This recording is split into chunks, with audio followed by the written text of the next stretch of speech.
Hello, everyone, and welcome to our podcast, Let's Play by Ear, featuring me, Joanna, and my co-host, Carrie. Say hello, Carrie. Hi, everybody. All right, so last episode, I left off with a very slight cliffhanger, which is that, well, okay, so we finished our degree. Okay, we were boxed into feeling like a one-trick pony. Yes. But then now we've graduated from our masters. Now what? Exactly. Now what? What do you do now? So real life happens now. Exactly. Which is not a joke, because that's what actually happens. For me, when I graduated from my master's degree, I felt like I wanted to go back to school. Not because I love school. I did enjoy it, but because I felt so lost. In school, you had a schedule. You knew what to expect. You knew what was expected of you, when you had to do it. Yep. And you were safe for however many years you were in that degree. Because you're like in a system. Yeah, exactly. But once you graduate, you have to figure everything out by yourself, pretty much. So the way I put it is that you don't really realize what the real classical music world is until you get there. Yeah. As a professional. Like, you don't know how it actually feels until you're actually a professional, which is really ironic, you know? And the way that I like to describe the real classical music world is that it is the Wild West. Why? Pretty much, if you sound good, you are good. And it is terrifying. Okay. You can get away with like absolute, you know, musical heresy if you sound good. You know, I discovered this when I was doing reviews for the Flute Center of New York. And I believe it was like a I forget which flute it was, okay? People think I know a bunch of flutes because I reviewed them all. In reality, I've tried so many that they're all blurring together, okay? So, like my subscribers know all those flutes that I reviewed better than I do, okay? And I was the one who made the videos. Anyway, sidetracked there. But I think it was a video about like power flutes or something like that. And I was trying to find a way to describe how the airstream felt in my mouth. Like, how was I holding my mouth in order to make this flute play well, right? So the best way that I could describe it was that it felt like I was holding an egg in my mouth. And, you know, like, right? And you know how an egg has like a tapered side and then it has a wider side, right?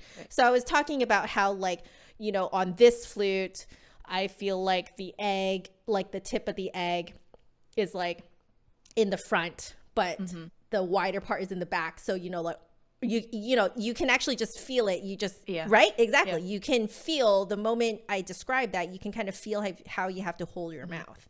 And then maybe on a different flute, I'm like, oh, wait, but this one, I feel like the egg is like the other way around. So like the wider part is like in the front, right? So it like, makes good description, I guess. Right, like I was just trying to get people to like feel what I felt. And then you know what happened? So because I have this like essentially a stamp of approval from the Flute Center of New York, basically Flute Center, just because I'm doing reviews for Flute Center, people are like, oh yeah, this person must be like trustworthy, you know? People are sheep. It's terrifying, okay? It's terrifying. So they just believe what I say without thinking that maybe their mouths don't work that way, you know? And I started hearing my new students about half a year to a year later, like new students, like trial students, they would be like, you know, so for this, like, I feel like the egg is like here and there and doing that and rotate. I was like, why are you talking about the egg? Right? And like more and more students started talking about it. I was like, oh shoot, the egg has become a flute thing because I randomly came up with this like description of how this flute felt. Mm-hmm. I even had a student try to apply the egg to a different brand flute. And I was like, oh, honey, the egg thing was only for that flute. Like, it's not an all-encompassing flute thing. And it's terrifying. It's legit the Wild West. Like if you sound good, if you have the stamp of approval from like, you know, you come from a good school, you had a famous teacher, or like me, you get the stamp of approval by working for the Flute Center of New York, or working with the Flute Center of New York, that is.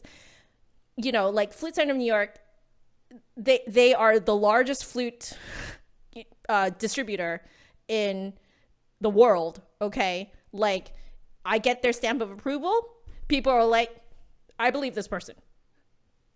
Do you know how terrifying that is? That it's terrifying, and it's terrifying to think about the responsibility that is on my head now for how people perceive the flute.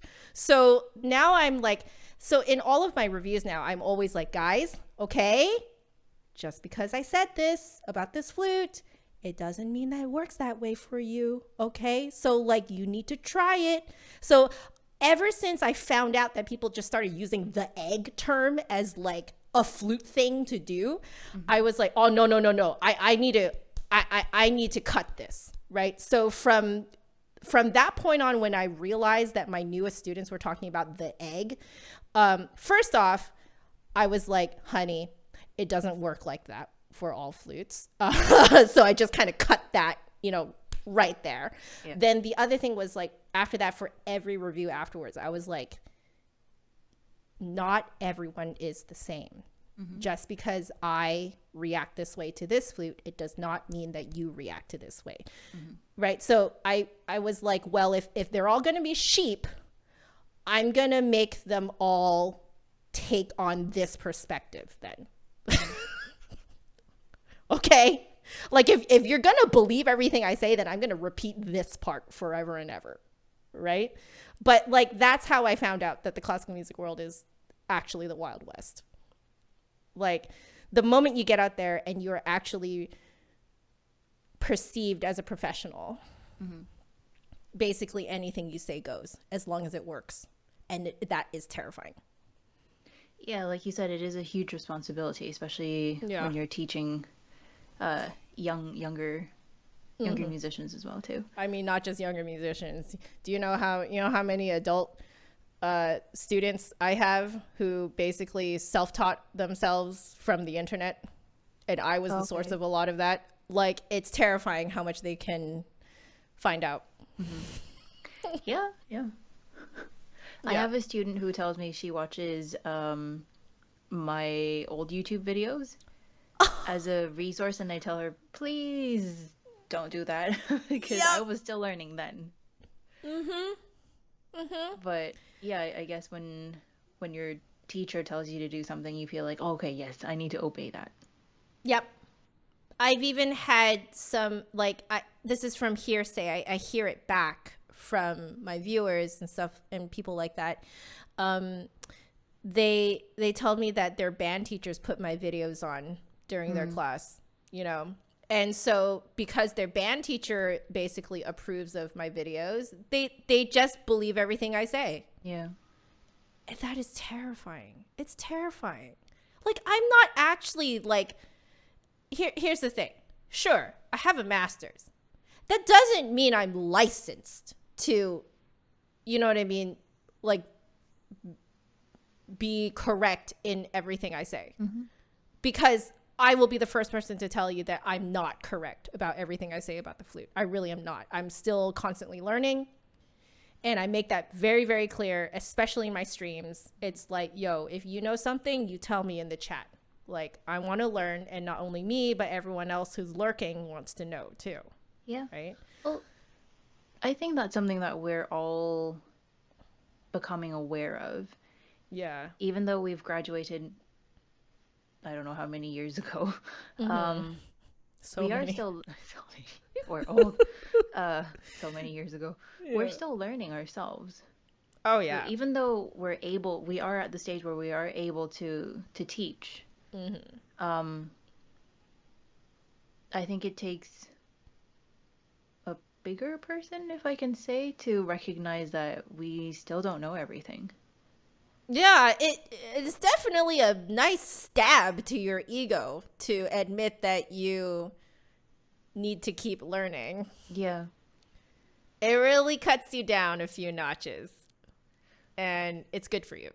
it is. But I mean, if you think about it in terms of the field of science, Yeah. doctors, medical practitioners, they still have to constantly learn and update themselves and keep up with the changing discoveries and technology and whatnot. So And the it, terrifying thing is not all of them do. well, I mean, it only stands to reason that we would have to do the same as well too, Mm-hmm. because they're evolving practices, instruments are constantly changing, things Mm-hmm. are being improved, upgraded, Yep. and Yep. we owe it to ourselves for one, and the people we come into contact with and the students Mm-hmm. to continually improve upon ourselves. Mm-hmm. I actually was just having this conversation with a student this morning. It was the Hmm. exact same conversation. Um, so they were noticing that when they were using all of the alternate piccolo fingerings, because there Hmm. are alternate piccolo fingerings to make certain notes be more in tune. Okay. She was noticing that on hers, it just made her hilariously flat. And she was just like, "What's wrong with me? There's something wrong with me." And I was like, "Honey, do a tuning tendency chart and come back and let me know what you see there." Hmm. What we found out was that her piccolo is a newer model. They had fixed Oh, some of the tuning problems. okay.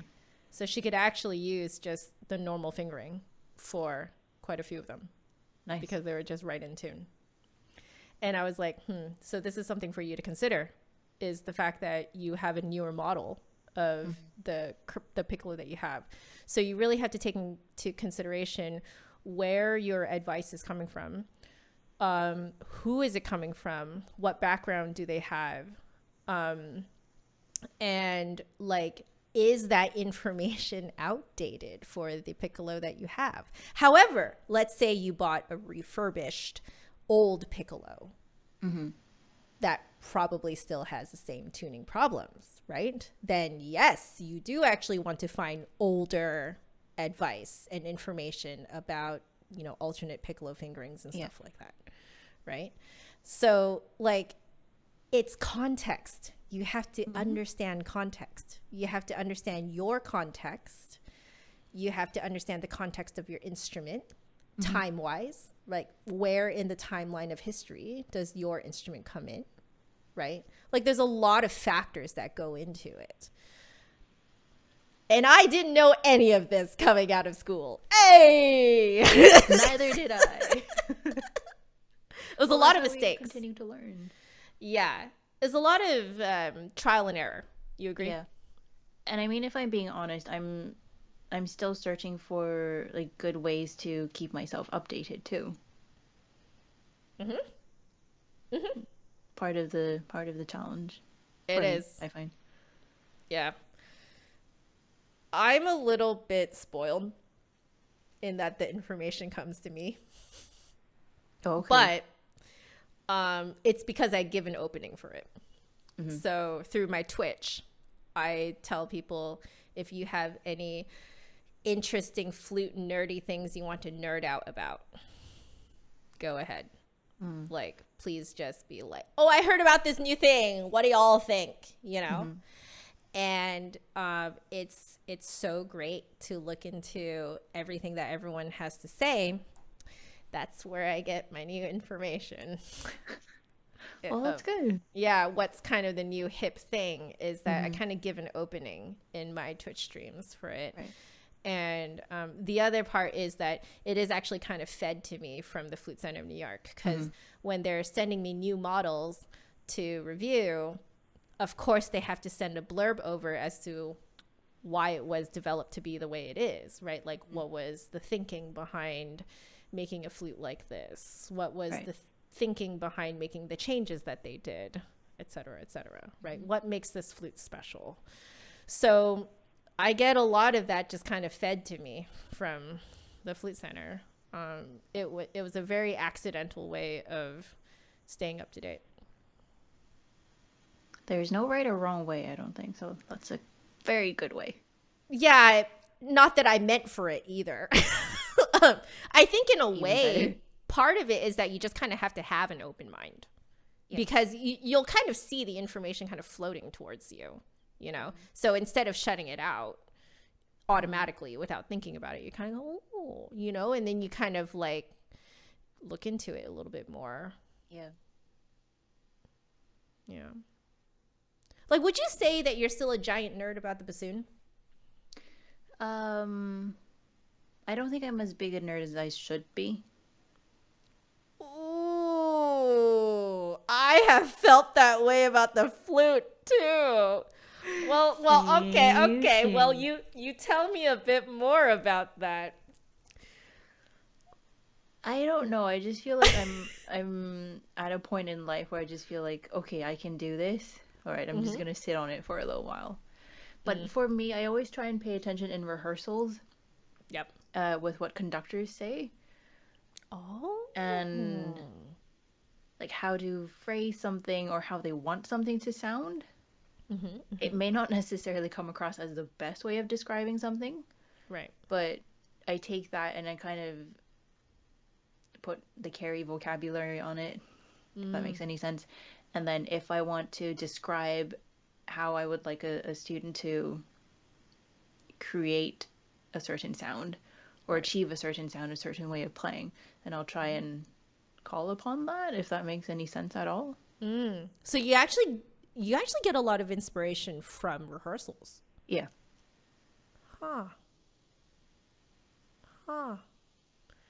And when I watch orchestra videos, I just look at I tend to watch videos where conductors are conducting, Yeah. or you see points of views, angles where you can see the conductor as well, Mm-hmm. and you get to see the different instruments around the Yeah. orchestra. Yeah. I think it's not so much actively reading about things for me, it's just like listening to things. I would very much want to read more about um, bassoon related things or music Mm-hmm. related things in general, or even piano, because Yeah. I do teach piano as well too. So for anyone who's listening and watching, if you do know any bassoon nerdy things, please do let us know. Let me Yeah. know. Honestly, just drop us an email. Yeah. Let's play it by ear.podcast@gmail.com. Um, but yeah, honestly, just drop us an email if you just want to share some nerdy things. Like, I think a lot of people are a little bit hesitant to do that because it's sort of that band geek label, you know? Mm. But I guess, like, I guess it's time that we just embrace the band geek and just go for it. Like, if you just want to share in a really great, interesting resource. I mean, I'll start, okay? There's a fantastic website called orchestraexcerpts.com. So it's not orchestral, it's no L. It's just orchestraexcerpts.com. Mm. And it has all of these. There's a number of instruments. I think it's most of the instruments in the orchestra. And they're basically the biggest orchestral excerpts that they can get public domain.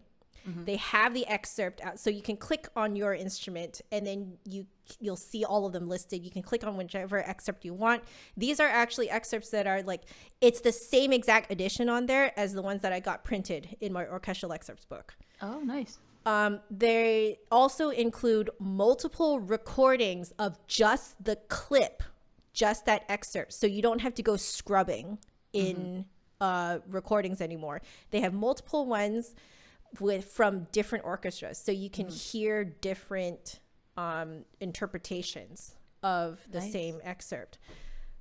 Like, wouldn't that have been so nice to have when we were in school? I You know. know? I know. Um, Honestly, it would have made it so fun because, you see the music there. You can just press play. You can even, you can change the tempo of the recordings. You could do it at like 90%, 80%. You can literally slow it down and practice with the recordings. Wow. It's so cool. That's very helpful. Yeah, and uh, with you saying that, aren't there, I don't know if it's an application or website or something online somewhere. You can practice with accompaniment tracks. Yeah. Yeah. And you can Straight up. also manipulate the tempo so you can work on it and then bump it up as you get more familiar with Hmm. the piece. There's actually a lot of apps that do this now. Yeah. It's fantastic. Basically, just try them all until you find the one that suits you the best. Like it's so great. Hmm. Yeah, and like yo, if we had that while in school, oh my god, I think I would have done so much better with my orchestral excerpt studying. You know, it Yeah. was it was rough back then because if you wanted to find different recordings, you had to borrow CDs, and then you would have to scrub around on your computer until you could find the exact spot that the excerpt happens. Usually it's just a tiny blip, so you would have to kind of more often than not just listen to the entire thing. Yeah. Or you would have to buy it from iTunes, Yes, yes, which I just that was the recently thing. remember on my phone. I went through Yeah, the library. Oh, I was like, oh, I bought all these things, yeah. right? Yeah, Yeah. exactly, exactly. Although I will say though that that's something that I learned in my master's degree. It is as important it is to be able to hear the excerpt by itself, isolated, so you can really focus in on it. It's Hmm. also important to know what comes before and what And comes after as well after. too, so you can audiate when, especially when you are doing not recital, an audition. Yeah. Um, you can hear in your head what's happening before, set Hmm. yourself up, play it, and then know what goes on afterwards. So it's not just an isolated incident, blah, blah, blah, Yeah. oh, and that's it. Because the Yeah. excerpt doesn't really exist just by itself in Exactly. And context. it never was meant to, Yeah.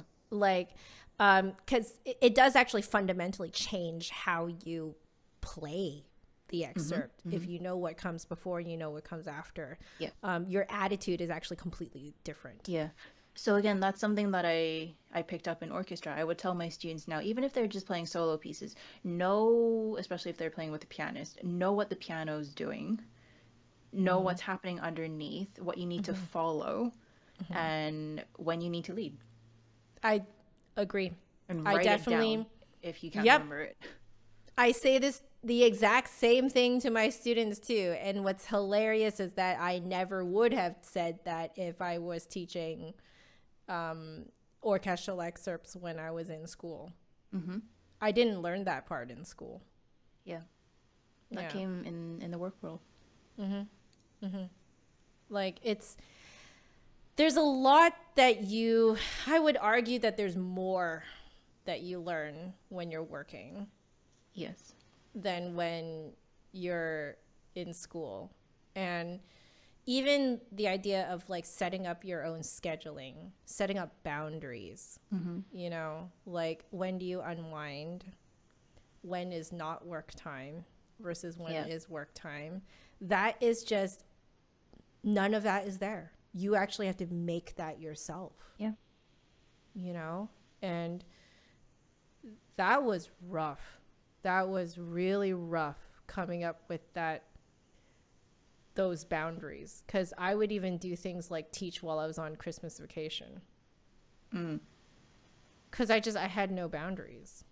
For Yeah. me, it was like, oh, I only have a few students. What does it matter that I, teach them for an hour, Mm-hmm. on a day, and then the rest of the day I'm just hanging out with family anyway. Like, when you Right. only have a few students, it really doesn't matter. Yeah. But then you start to build a studio, and then if you keep teaching during Christmas vacation, you basically aren't on Christmas vacation. You're just teaching full time at that point, You're still Like, at work. yeah, you're working full Mm-hmm. time. So, like, I didn't realize that that was even a boundary that I had to make until I got to the point where I was like, wait, I haven't had a break. Mm-hmm. And then I'm already burning out. So it literally took me burning out to even realize that I had to put up boundaries. Yeah. Again, that's just not really something you learn when you're in school. You only really learn that when you're working, and especially because when you're working as a musician, you're more or less your own boss, Yeah.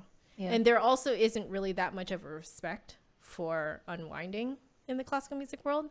The classical music world not only is the Wild West, it is a workaholic Wild West. WQ.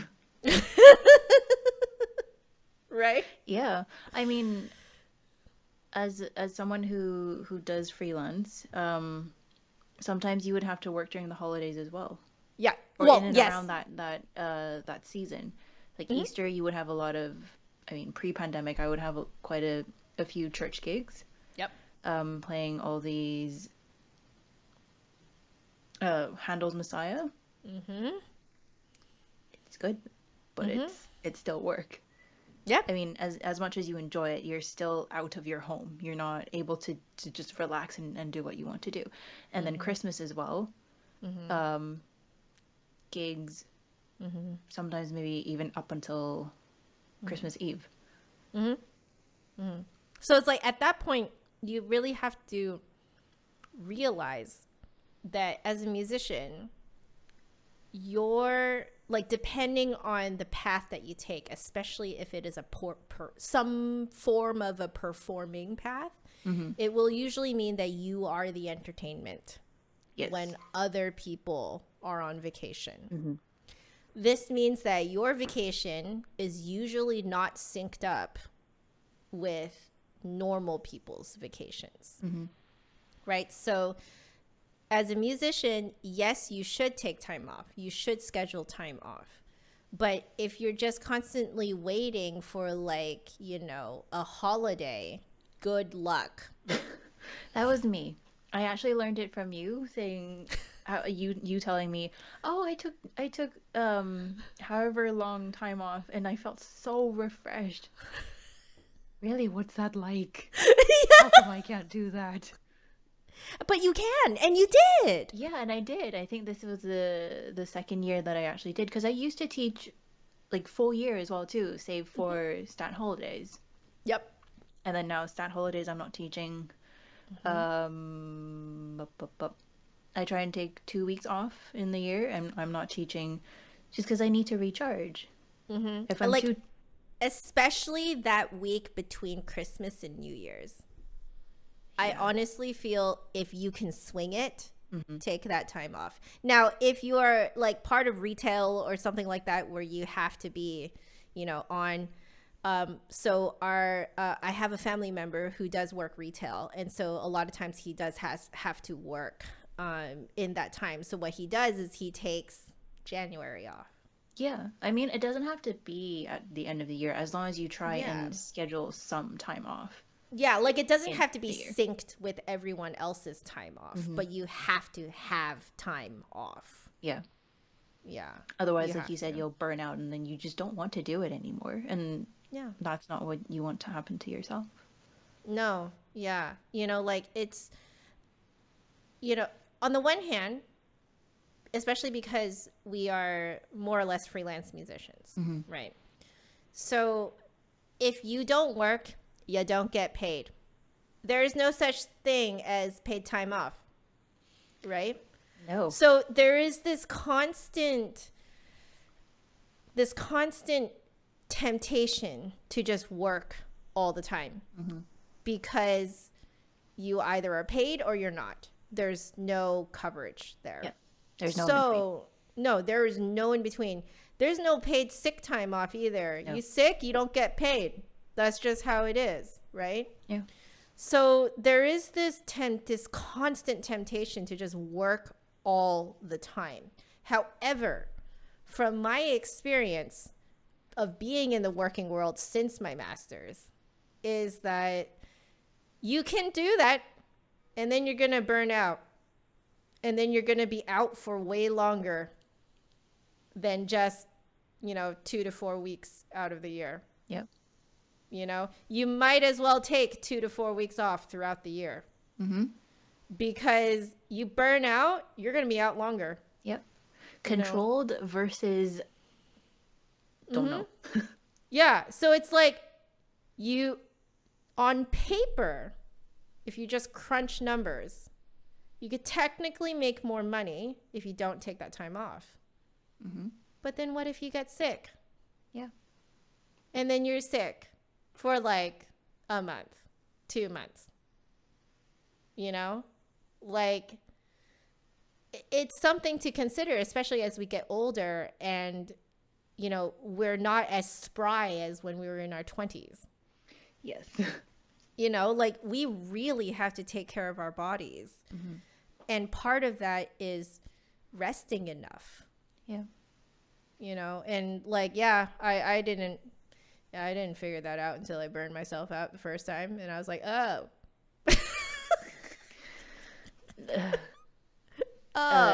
Those listening and watching, please do learn from our experience. Like, if you're coming out of your master's, just like, during Christmas time or at the beginning of the year, look through your calendar and just straight up mark off at the very bare minimum 2 weeks off somewhere. Bare minimum. It really does help. And yeah, I remember you saying if you feel like you are looking forward to going back to work, then you know that time off was worth it. Because in a way, you've rekindled your passion for it. And maybe there's more longevity in that. I do think there's a lot more longevity in that. Like you're essentially, you are maintaining your career. Everyone talks about building your career. Ain't nobody talks about maintaining your career. But sustainability, right? Like learning how to build a sustainable career is rough, It is. It takes some falling down. Oh, it takes a lot of falling down. It takes tumbling and falling down. Yeah. Yeah. I don't think I've necessarily burnt out really, but I was close. Very close. Yeah. And I have been tired on more occasions than I can count. I mean, you told me when you took time off, you were sleeping so much. Yeah. Or there were times I was taking time off and I was still working. Yeah. Which is not time off. Exactly, guys. Don't be checking your work email when you are, on your time off. You put a vacation responder. You make a vacation responder and you stick to it. Yeah. Yeah. Boundaries are important, like you said. Taking care of your own body. Yeah. Taking that time off to spend doing other things, actually. Living life. Yeah. As simple as that, maybe. Living life. Really. Like, go see a show, post-pandemic. Go eat. Yeah. Go out and eat. Grab a cup of coffee from, a schmancy place, like, do something out of the ordinary. Do something new. Yeah. Go for a walk.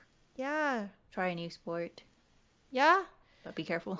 Try a new recipe, like, I don't know, watch a new show, you know what I mean? Like, do human people things, Oh, actually, I tried something new. Can I show everyone? Yeah. I tried something over the Christmas break. It's called diamond painting. Oh. It's a little bit taxing on your eyes, so make sure you do it in a brightly lit area. I haven't completed it, but that is so cute. Yeah. It takes zero artistic ability, so it's just like paint by numbers, but with sticking on little drill bits. That is, oh my gosh, and see, but you wouldn't have done that if you didn't take time off. Exactly. So now Yeah. Now I've found something that I can turn to help unwind. On top of I reading, which I still like. You know what? I am so proud of you. Oh, thank you. I feel like at this time last year you didn't even understand the what unwinding was. Yeah, you're absolutely correct. I did not understand. It was not in my vocabulary, Yeah. Yeah. and that is shameful for Y- me. y- yes, for me too, cuz I also did not understand what unwinding was until I met my husband, Hmm. and he forced me to unwind. He was like, "No, I'm not allowing you to work right now." You know? Like, it's 7. You need to stop working. Like 7 p.m. Hmm. Or like after dinner. It's like 8, 9. He'll catch me like checking my work email or trying to edit something. And he's like, "No, you're done. Like you need to turn off work brain. Yeah. Rest. Make And actually, yourself also, refreshed." yeah, it helps you sleep better too, I think, if you're not thinking about work or processing things to do with work just before going to sleep. Which ironically, if you get better sleep because of that, because you've actually unwound and you stopped thinking about work, oftentimes you come back to work with a refreshed kind of perspective. Mm-hmm. And there are solutions that you will come up with for different issues that you come across Yeah. that you would not have thought of if you did not get a decent night of sleep Mm-hmm. in for which you unwound properly, Yep. you know? So I've learned certain things can wait. Yep. Yep. I'm so proud of you, Carrie. Oh my Thank you, God. Joanna. Oh, so Largely in good. part to you too and my husband, of course. Yeah. Yeah, your husband too is also another of that kind of like you're working. Right? Yeah. He's caught you working He's too. caught me working, but I mean, I'm a little bit more stubborn than you are, I think. Mm. I still gonna continue working. I have little sister syndrome. So essentially if I get told to stop doing something, my initial reaction is to stop. Okay. Because I'm a I'm the I'm a oldest. follower. Yeah, So yeah. you're a big sister. So Yeah. yeah, you're like, screw you, right? Oh, maybe that's why I have older sister syndrome with him, maybe, because I tend to like do this. Hmm. Oops. Yeah, I have little sister syndrome. I'm very aware of it. Mm. And sometimes I love it, sometimes I hate it. It kind of depends on the situation. Hmm. In this situation, I think weirdly it helped me out because I'm so used to just following what people tell me to do. So when he was like, "Stop working," I'm like, "Okay."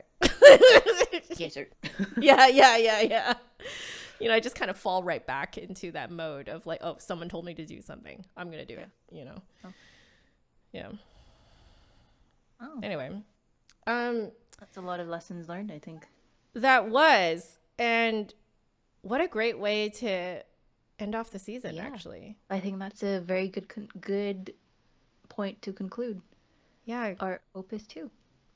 exactly. So what we're saying in here, in this last bit here, is that you don't actually know what you're going to learn when you Precisely. get when you get out of music school. You have no idea, but the most important thing is you keep an open mind, you keep an open heart, you let your guard down, be vulnerable. Hmm. You will be surprised with what you can learn. But also still have boundaries Yes. and be patient. Yes. As much as we're able to say these things now, we ourselves are still working on all of these aspects. So we do recognize that it is a journey and it is tough. Yeah. It's a continuous journey, and it's never going to end. The growth is No. never going to end. Mhm. And what I have found really makes this journey enjoyable is to enjoy the act of learning and growing, right? I think that when we're in school, we tend to chase after having the knowledge.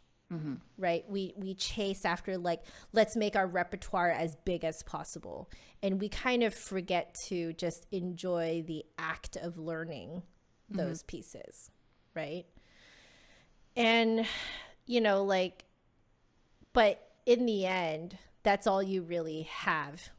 It, you know, because you can chase it forever. The repertoire will grow forever. Yeah. Composers will always compose new music, Mm-hmm. right? There's never an end to it. Yep. So you might as well just enjoy the journey. Yeah. Well said. Yeah. I Well, just realized that I had kind of given myself an exercise to really practice this way um, of learning, and it's just the fact that I've been working on the eBear for almost 3 years. mm. Yeah, I've been working on the eBear concerto for almost 3 years, and I'm doing it, and people think I'm insane for having stuck to the eBear concerto for so long, and I'm like, really, it's because I am just it's just a tool to make me learn. It's Yeah. so hard that I'm always going to learn something new, Mm-hmm. you know, and I'm just practicing learning something new, you know. Yeah. So have fun, guys. Keep at it. Excellent. All right. Okay. Well, Carrie, take us out. I shall. Thank you so much for tuning in, for listening, and for watching our Opus 2. We hope you enjoyed it. And again, this is just a lot of what we covered in these episodes is just our own experiences, what we've been through, what we've heard other people tell us too sometimes. So um, take it with a grain of salt if you want to. But we also hope that in our sharing our experiences, it makes you feel less alone Mm-hmm. if you are feeling that way. And we hope you will also feel free to reach out to us and let us know what you're going through too and share your Mm-hmm. experiences if you are comfortable doing so. And Mm-hmm. if you do want to do that, you can send us an email Mm-hmm. at letsplayitbyear.podcast@gmail.com. Yeah. Email. You can also find us on social media. We are on Instagram, Let's Play It by Ear Podcast, Mm-hmm. on Twitter Mm-hmm. at let_ear. Mm-hmm. That's our handle. And also on Facebook, Let's Play It by Ear Podcast. Yep. And if you want to listen to us on a podcast platform, we are on anchor.fm. Mm-hmm. And also Which feel actually distributes to um, other podcast platforms as well. mm-hmm. So if you want to find us on the various different other platforms that we're distributed to, you can actually check our anchor.fm to see if one of your favorite podcast listening platforms is listed as one of the ones that it's distributed to. And then you can go over there and subscribe over there. Yeah. And we also have a website, so feel free to drop by and explore, learn a little bit more about Joanna and myself as well too. Mhm. Let's play it by ear.com. That's our website. Yay! And thank you once again for joining us, tuning in to season 2, Opus 2. We hope you enjoyed it, and we hope you will come back and join us again for Opus 3. Woo! We'll see you very soon. All right. Take Bye, care. everyone.